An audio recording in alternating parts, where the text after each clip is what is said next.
So now let me go ahead and do some examples to better understand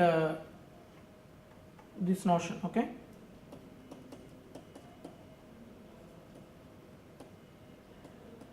So I'm going to take the standard example, the main example that we want to we have learned in the beginning, namely the group of integers.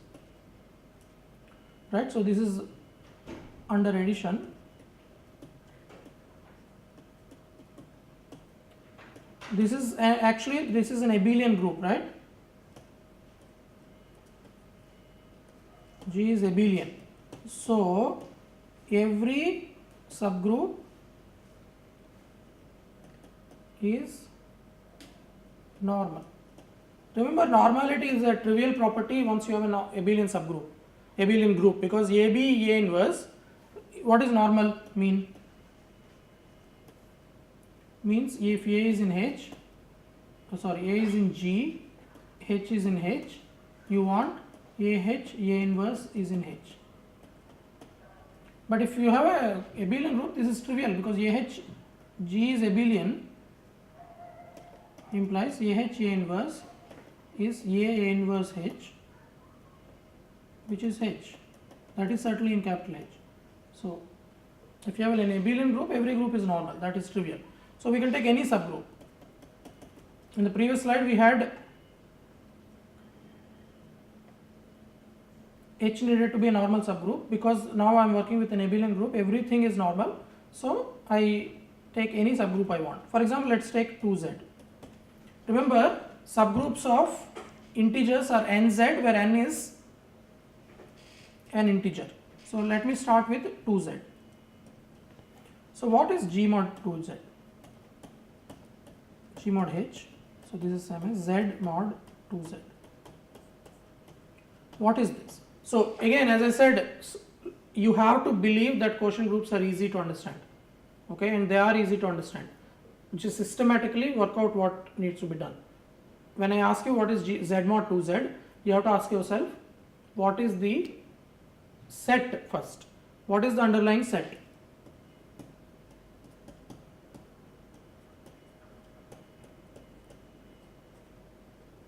What is the underlying set? Before you answer what group it is, you need to know what set it is, right? So once you understand the set, you can then look at the binary operation.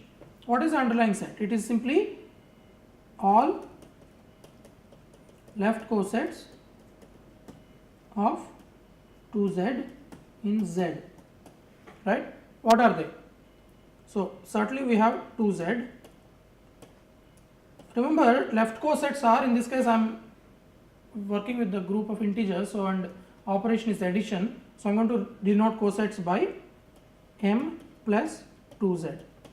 So these are all the left cosets. As you vary m are all the left cosets, right? Now, though it looks like we get one for each integer, and as we have seen in previous videos, many of them collapse, many of them are identical. For example, if you take 0 plus 2z, that's same as 2 plus 2z, right? That's same as 4 plus 2z. That is same as 6 plus 2z. That is same as minus 4 plus 2z. That is same as 102 plus 2z, and so on. Okay, so in fact, if m is even, this is equal to m plus 2z for any even integer m. Okay, if this is of course 2z, m plus 2z is equal to 2z for every even integer. Similarly, 1 plus 2z is equal to m plus 2z for every odd integer. Okay, this is because, I mean, we have done this many times, so I don't want to spend a lot of time, but 2z, remember, is all even integers.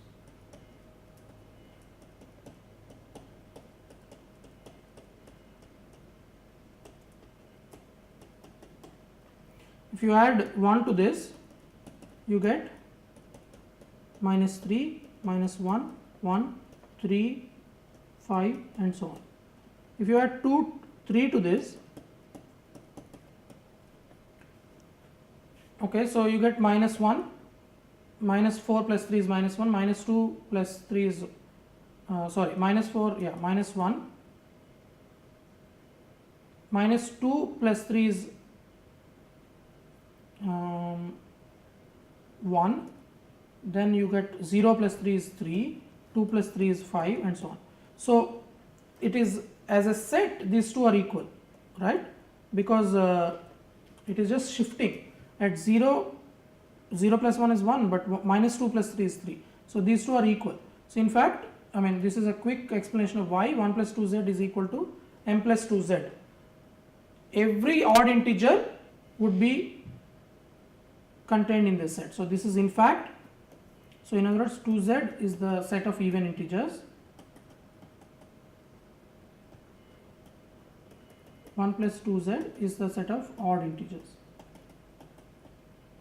What you have to focus on is, when you divide by 2, what is the remainder? It can either be 0 or 1. If it is 0, it's an even integer. If it's 1, it's an odd integer. So again, let's come back to our main focus here.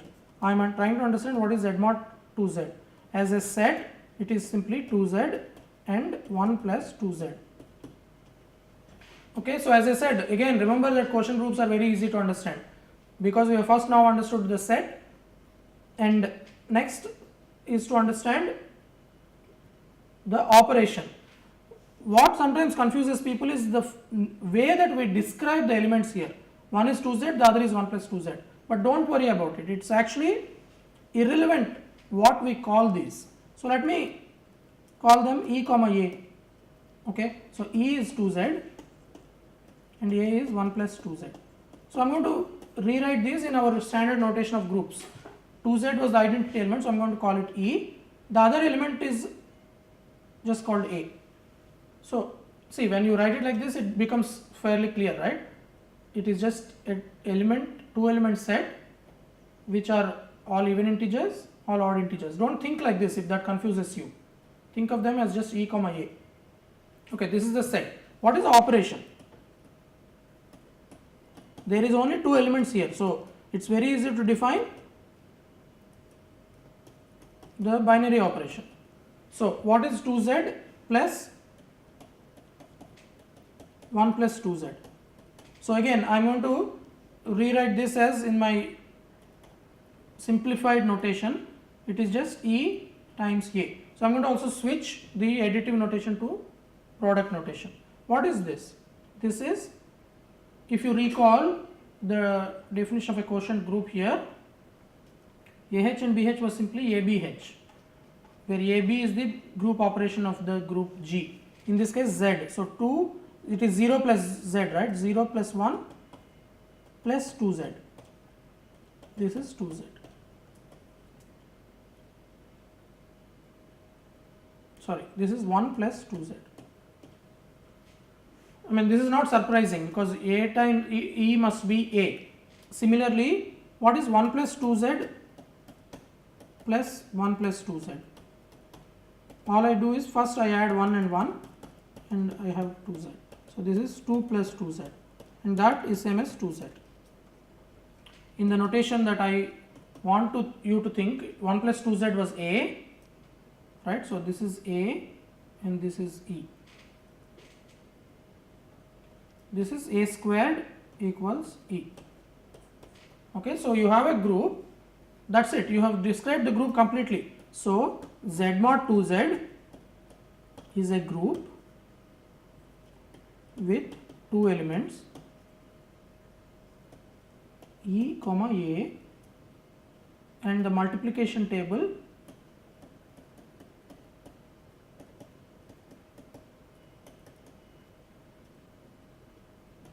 remember, multiplication tables are given by, we have E A,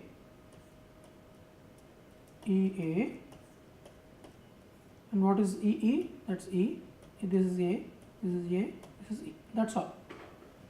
So do you agree that Z mod 2Z is a very simple group? It is just a group with 2 elements with the multiplication given by this. Note that quotient groups are really not just groups, but you need to always think of the group homomorphism from the group to the quotient group. What is that here? So what is the natural group homomorphism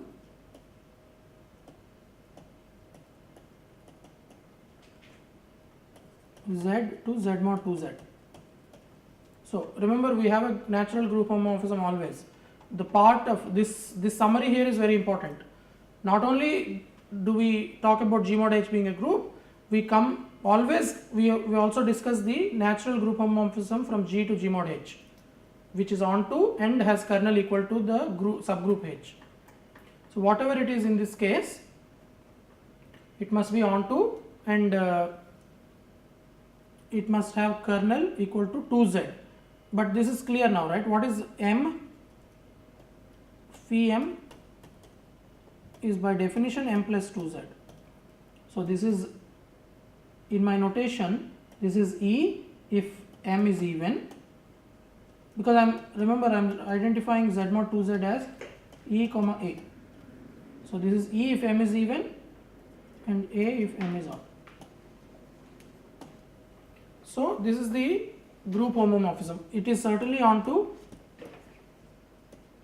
because all even integers map to E, all odd integers map to A. So everything in Z mod 2Z is in the image. And what is kernel of phi? Things that map to the identity. So M in Z such that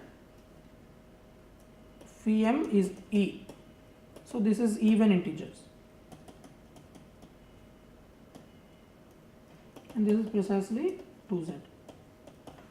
Okay, so we have in this very simple example Z mod 2Z, we have worked out the group structure. First of all, we have worked out the left cosets, we have worked out the group structure, and you have to, because remember this is an abstract group theory course, you have to abstract out the crucial piece of information. I don't care what the form of elements are, 2Z, 1 plus 2Z, that's not very important. So to simplify, I'm just going to call them E and A. And the multiplication table completely describes the group structure. And the quotient group is given by this group homomorphism, which also we completely understand. So if you understand each piece of this game here, you know what the quotient group is completely. Okay, so now I will just for more exercises for you to make sure that you feel comfortable with group quotients. Let's say 6Z. So what would be, or rather let me say describe Z mod 6Z. So I'm going to do this quickly because we have done it in full detail for Z mod 2Z. What is a set? First question, as I said, what is a set? So what are the left cosets? Okay, so I'm not going to describe this in all detail because we have done it for Z mod 2Z. So quickly we will understand. So, and I hope you agree with me that quotient groups are easy. Okay, it's very easy to describe quotient groups. Let's first start with what is a set Z mod 6Z. So in other words, what are the left cosets? Again, let me remind you that 6Z is a normal subgroup of Z. So we can talk about the quotient group. Z is an abelian group, so any subgroup can be taken. What are the left cosets? There are actually 6 left cosets. Just like there were 2 left cosets when you were working with 2Z, there will be 6 left cosets. Why is this? Briefly, the reason is you take an integer, you divide by 6, it will have a remainder which is between 0 and 5, and that will determine where it is, which coset will it be contained in. So this is 6Z, 1 plus 6Z, 2 plus 6Z, 3 plus 6Z, 4 plus 6Z, and 5 plus 6Z. For example, if you take 25, okay, 25 is an integer. When you divide by 6, this is 6 times 4 plus 1. right? So 25 will belong to this. So 25 is a element of this. What about 56? 56 is when you divide by this is 9 times 6 plus 2, right? 9 times 6 is 54, so this is inside 56. So every integer is in one of them, and they cover, in other words, they partition the group Z, and any other coset is equal to one of them. For example, this means 56 plus 6z is equal to 2 plus 6z. So the quotient group Z mod 6z has 6 elements. And again, it might be confusing to keep track of these particular descriptions, so I don't need to do that. I'm going to just simply take E, A1, A2, A3, A4, A5. E was 6z, AI is I plus 6z. Okay, so it is 1 plus 6z, 2 plus 6z, and so on. What is a group structure? So what is A1 times A2? I'm not here, that multiplication table is going to be 6 by 6. So let me not write the full thing, but for example, what is A1 times A2? A1 times A2 is 1 plus 6z plus 2 plus 6z. That is 3 plus 6z. So that is A3. Right? So what is A1? So I have worked out A1 times A2. Let me work out what is A1 times A1. It is 1 plus 6z plus 1 plus 6z. So that is 2 plus 6z. Right? That's A2. What is A1 times A1? So A1 cubed. This is A1 squared. What is A1 cubed? This is A1 times A1 times A1. So this is 1 plus 6z plus 1 plus 6z plus 1 plus 6z. And this, if you think about it, is 3 plus 6z, so that's A3. What is A1 power 4? So this is A1, A1, A1, A1. So this is 1 plus 6z, 1 plus 6z added 4 times. So this is 4 plus 6z, that's A4. What is A1 power 5? That is A1, A1, A1, A1, A1, A1. 1 plus 6z plus 1 plus 6z 6 times. Sorry, this is 5 times rather. I should write A5. And finally, what is A1 power 6? A1 6 times. So this is A6. But what is A6? There is no A6. 1 plus 6z plus 1 plus 6z 6 times. That means you get 6 plus 6z. What is 6 plus 6z? Remember, we have only 0 plus 6z up to 5 plus 6z. 6 plus 6z, if you think about it, is just 6z. So this is E. So A1 power 6 is E. So what is the subgroup generated by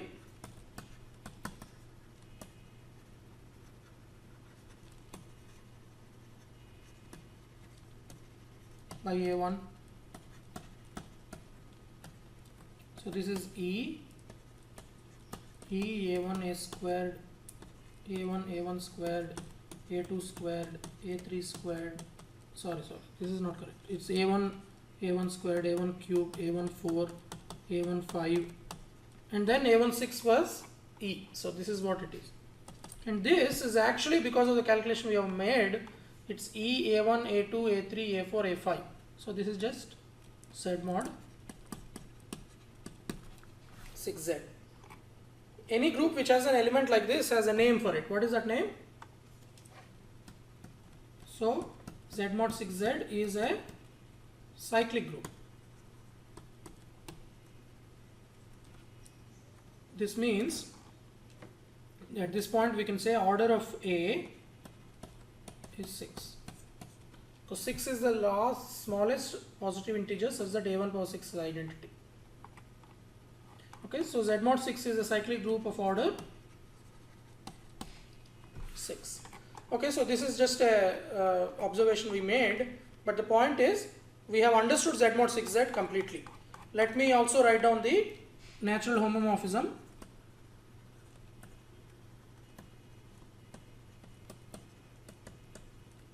From Z to Z mod 6Z. So where does phi of M go? It will go to M plus 6Z. Okay, and it is equal to whatever, I mean it's equal to one of this, so it's equal to, you write M as some 6A 6 times P plus R. So R is the remainder. So this will be, and R, remember, will be between 0 and 5. When you divide by 6, the remainder is between 0 and less than, or it's greater, it could be 0, it could be 5. So it is between 0 and 5. So it is R plus 6Z. So this is the, again remember phi is onto and kernel of phi is 6Z. All the things where you, in order for you to be in the kernel, R must be 0, meaning when you divide by 6, the remainder must be 0. That means it is a multiple of 6. Okay. So what we have concluded is Z mod 6Z is a cyclic group and it has a natural map from Z. As an exercise, I will leave this for you. After we worked out these two examples, for any integer n,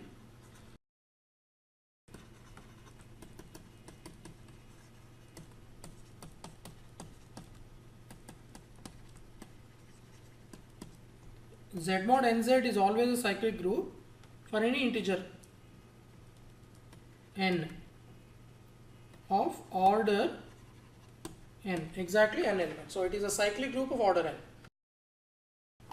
Okay, so again you have to remember how to list the cosets. So I will let you do this. I won't do the exercise, and it's a good exercise for you to do to make sure that you understand the notion of a quotient group. I'll only give you a hint, which is to consider the left cosets of nz in Z, which again depend on what is the remainder when you divide by n. So you have possible remainders are 0, 1, 2 up to n minus 1. So these are the cosets, and the product is determined by the standard formula. A plus nz plus b plus nz is, these are the two left cosets, so it's a plus b plus nz. Okay, so this is the product or the addition binary operation, and you can check that this is a group operation, and it is a cyclic group because 1 plus nz will generate, just like here. Remember, A1 generates it, that means A1 is 1 plus nz. A1 was 1 plus nz. A1 was the generator. So we use that to show that Z mod nz is a cyclic group. So let me give you one important point here. So recall that we have defined the quotient group as follows. So G is a group, H is a normal subgroup.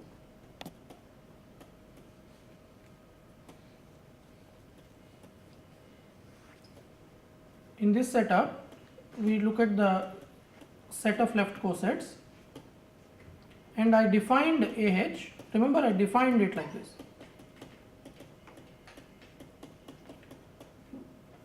We have to address the problem of whether this is a well-defined group operation.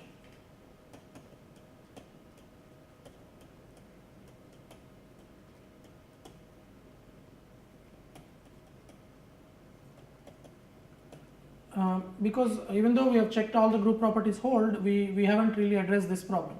Is this a well-defined group operation? We need to, why is this important question? Because remember, a coset AH can be equal to another coset A prime H, and A and A prime could be very well distinct elements. Similarly, suppose that BH equals B prime H. So AH equals A prime H, BH equals B prime H. Then in our definition, we said AH times BH, whatever it is, should be equal to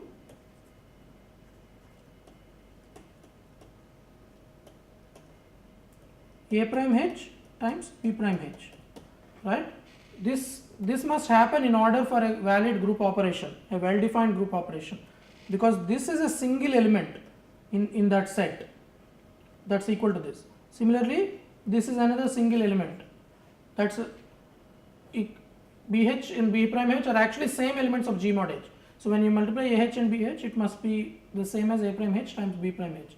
And this is very important, as I will give you an example. Let's take G to be S3 that we have discussed in detail, and H to be E and 1 2, right? We have seen this example in detail. So in this example, let's try to compute. Let us say I define, so suppose we just define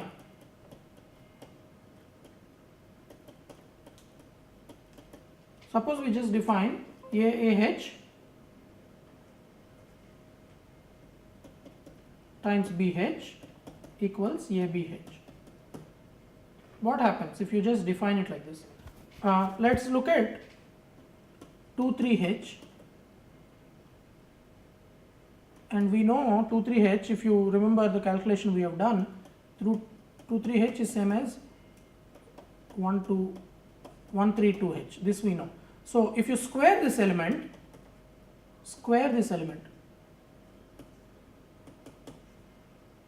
meaning you multiply it with itself, 2,3H, let's use this description, 2,3H times 2,3H, right?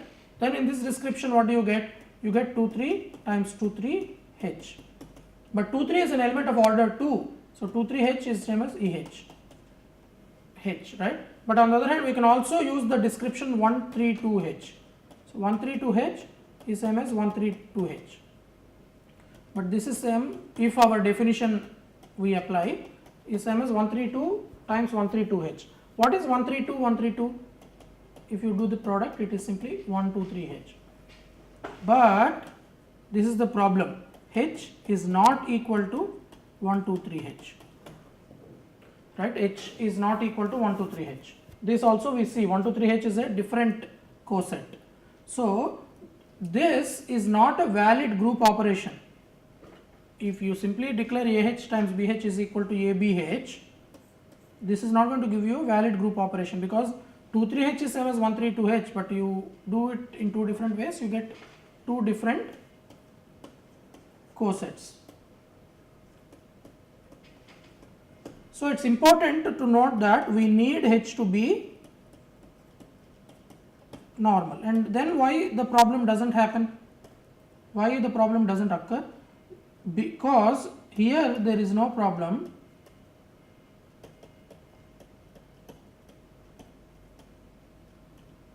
because we have shown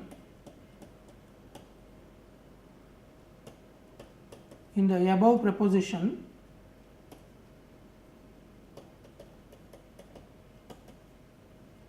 that the product of AH and BH, see, this is not the binary operation, this is just the set theoretic product of two subsets of a group is equal to, right, the product of AH and BH is equal to ABH. Now if AH is equal to A prime H and BH is equal to B prime H, these are same subsets, right? These are same subsets, so this product is also going to equal, at the same time it will equal A prime B prime H, this is the proposition, but because these two sets are equal, these are equal. So if H is normal, there is no problem, because AH and BH as a set, two sets, their product is ABH. Okay, this is something that we have proved, this is the crucial proposition that we have proved. So if you have another description, it is just another name for the set, but the set is the same. AH is equal to A prime H, because that is only, I mean, we are trying to address the problem if AH is equal to AH, A prime H. In this case, there is no problem. In earlier case, there is a problem because these cosets are same, but in our definition, we are arbitrarily defining AH and BH to be AH times BH to be ABH. Why should it equal A prime B prime H? And sure enough, as our example shows, they are not equal. However, in the proposition we have showed that if H is normal, the product of the set AH with the product with the set PH is ABH, and if the set AH is equal to A prime H and the set BH is equal to B prime H, we have no problem, because if you have two sets, the product is what it is. The just changing the name of the set does not change anything. The product is the same. So in the case that H is normal, there is no problem. The group operation is well defined, and we have already checked that all the other properties hold and it becomes a group. Okay. So do these exercises, and this will help you understand the notion of a quotient group, and in the next video we will look at more examples and look at more properties of quotient groups. Thank you.